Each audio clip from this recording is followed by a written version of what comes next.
Hi, everybody. It's great to be here, and I guess I'm the token teacher here. I'm at a very small school, Westwood Schools in Camilla. Yes, we're a private school, but everything that I'm doing, we're doing with public schools all over the world. Charter schools, everything. And when I speak at conferences, people know me as Cool Cat Teacher, which my family laughs at hilariously because, you know, my son, my 15-year-old son says, "Mom, you got to change your name. You are not cool." But, you know, that's 15-year-old.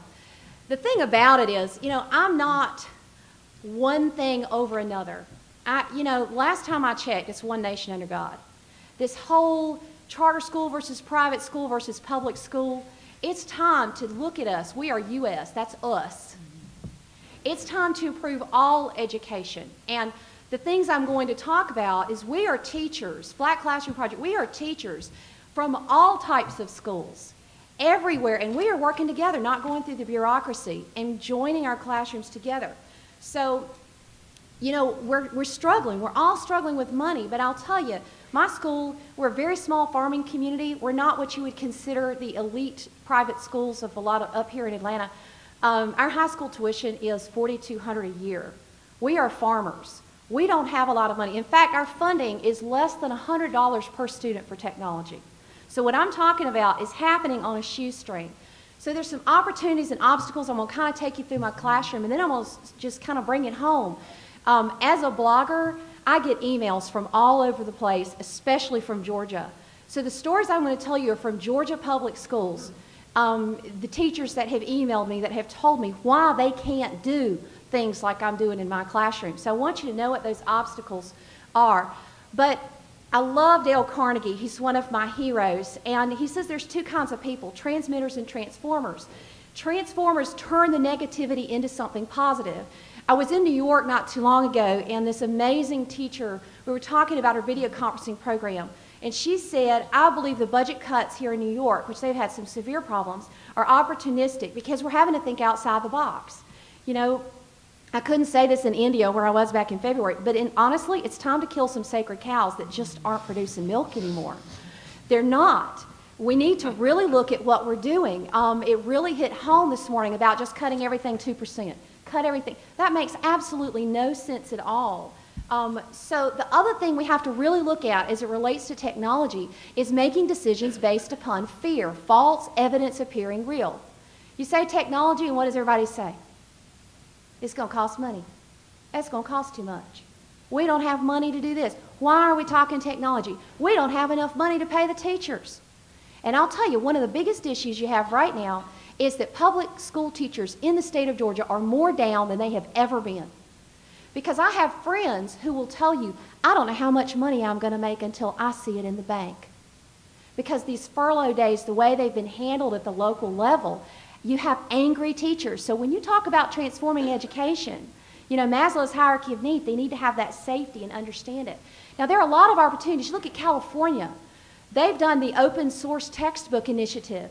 I know in Texas they're doing a lot with e-learning. Arkansas, they have a service learning program which does service learning and uses technology. But you know what they found? More kids are staying in school and math and science scores are going up because the kids say they have a purpose for coming to school. I have friends in Georgia public schools right now. Do you know how many times they've already done standardized testing? It's November, 4 times. When can they teach?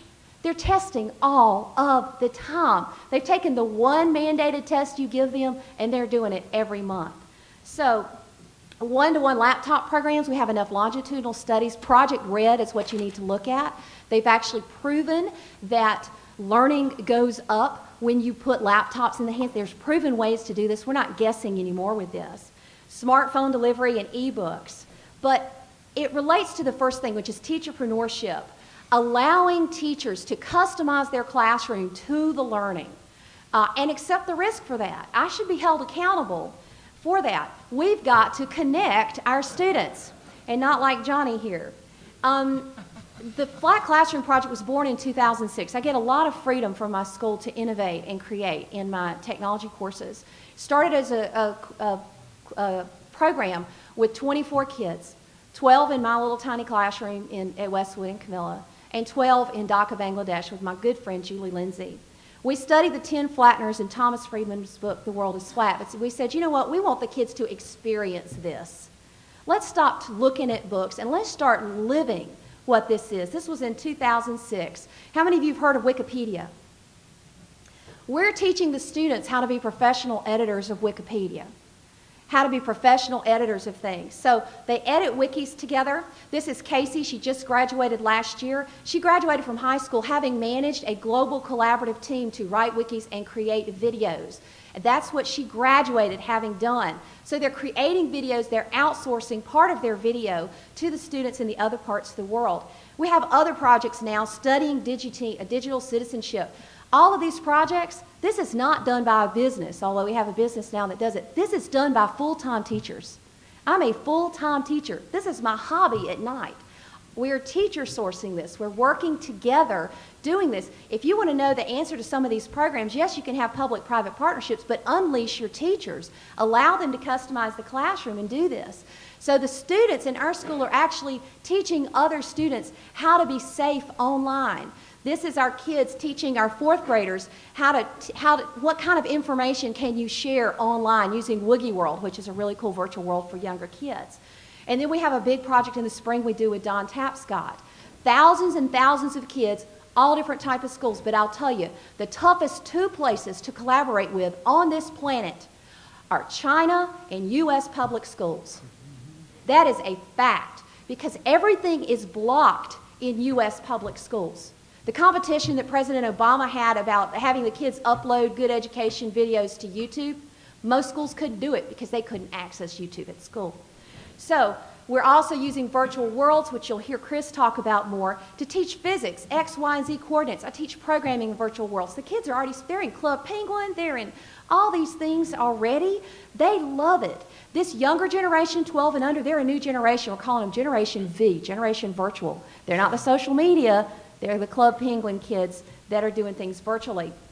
So we've moved all of this online collaborative worldwide learning to all of our courses. It's grown since 2006 to a school-wide type thing. And these slides will be posted online so you can come back and look at that. The one thing that scares me about the 21st century skills movement, and Amy Carter and I had some good discussions about this. Yes, state legislatures need to talk about 21st century skills, but don't forget 21st century connections. You've got to start talking about all these different things. So teacherpreneurship lets you connect globally, understand culture without the cost of travel. My students who live in Camilla, Georgia, many of them only go to Panama City Beach. That's the farthest they're ever going to get from Camilla. They can tell you how to work with kids from India, the Middle East, China, Australia, Europe, everywhere, all over the world. First-hand experience without leaving Camilla. So there are a lot of obstacles, I will tell you. I have a special agreement with my school that gives me intellectual property rights to the things I create. Right now, if a teacher in a public school goes and creates something, the school owns it. Why are they going to innovate? The school's not going to use it. It's kind of like the bully who steals all the suckers, and he's not going to eat them. He just wants them for himself. The schools aren't going to use that intellectual property. Why not allow teachers to create things and allow them? A lot of teachers can't even write books about what they do because you know what? School owns the intellectual property. So if you want teachers to innovate, create ways that they can innovate. This over-standardization, lack of freedom, excessive filtration. Also, college prep students in the state of Georgia tend to not have access to technology because technology is considered vocational. It is not considered college prep. So many schools, I've had 5 transfer students this year, 3 from charter, 2 from public schools. They don't know how to open documents. They don't know how to save documents. They know how to use Google a little bit. That's it. And you know, it's about us. It's not about one or the other. We've all got to work together to make them, they should know more than you. Some of you feel, you know, technology illiterate. They should know more than you when they graduate from high school about this stuff.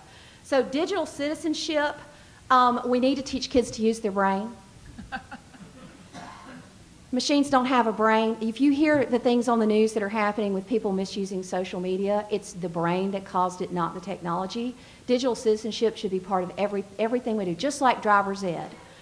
We should be teaching that. There's safe ways to do what some consider dangerous. This is me in the Middle East. This is where this has taken me. You know, I never would have pictured being in the Middle East, but when you learn with people online, it opens up doors and amazing things that can happen. Here are just some scenes that these are my students at different conferences. The school travels with us virtually. When we went to India, we had the India Immersion Project. Every kid, grade 2 through 8, immersed in India. They Skyped with us daily. We took the laptops and the wireless around. We took them on tours of India. They had questions about the Gateway of India. We went and asked somebody, recorded it, sent back to the second grade class, and they learned the next day. Vicarious Learning. We've got a conference coming up. My husband back in the corner has some cards about the Flat Classroom Conference that we run now, where we bring people together and talk about how to do this new model of learning. So, why is digital citizenship not being taught? Number one, no room in curriculum. A lot of people aren't willing to discuss these things because it's too controversial and these things are blocked. I want to show you Atif, and then I'm going to finish up here. Atif is in Bangladesh. To graduate from high school, he has to create a podcast, have a video, be able to create videos, and be able to create online websites. He has to be able to do that to graduate. What are we requiring here? We're requiring tests. What can they do? What can they create? Do they have higher order thinking? We need to redefine achievement. This is my student. My students create personal websites on what they're doing. The cell phone, we want them to have dictionaries. You know, I love these initiatives that give kids dictionaries.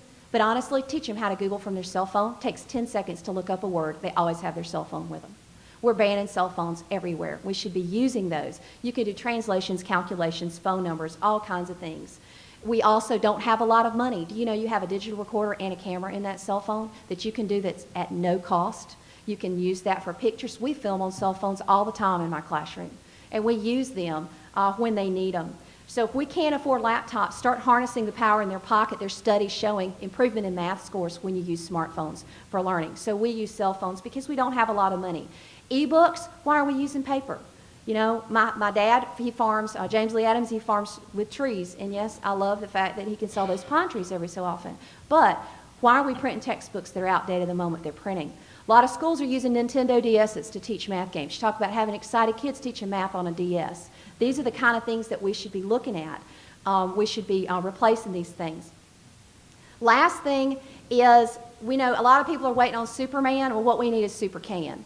There are things that we can do. It's going to take all of us to say, you know what, we can't do this anymore, but we can do this. There are things we can do.